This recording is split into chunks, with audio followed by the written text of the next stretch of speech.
Happy New Year from all of us at NRA-ILA. I'm Brent Gardner, and this is the NRA-ILA Grassroots News Minute for Friday, January 7th.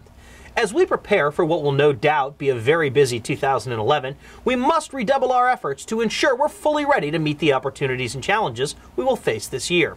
But for now, let's go to NRA correspondent Krista Kupp for a quick look back on some important highlights from 2010. Thanks, Brent.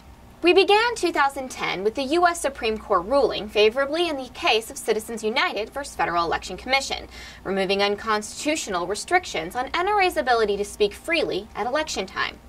Then in February, a new federal law took effect that applies state firearm laws, including right-to-carry laws, to national parks and wildlife refuges across America. In April of 2010, the U.S. Supreme Court struck down a federal animal cruelty law so broadly written that it would have criminalized the distribution of hunting videos and magazines under many circumstances. The 8-1 ruling in U.S. v. Stevens was a big win for NRA and hunters across America.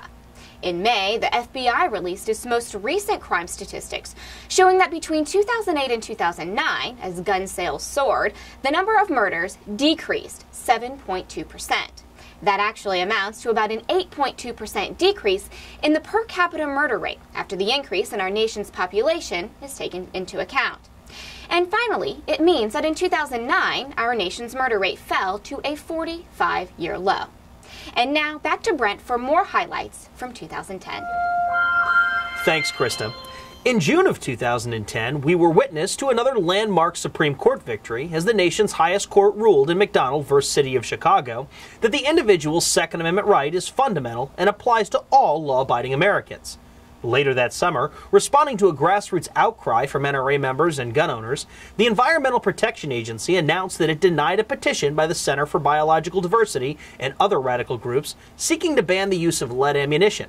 In the fall of 2010, the Law Enforcement Officers Safety Improvements Act was signed into law.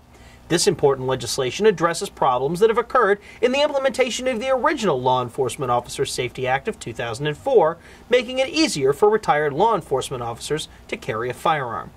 In November of 2010, following a very busy and critical election season for NRA members, the NRA Political Victory Fund celebrated a very successful election cycle.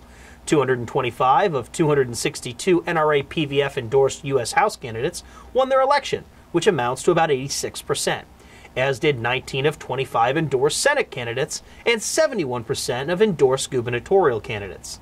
For many more highlights of 2010, please be sure to visit our website at www.nraila.org.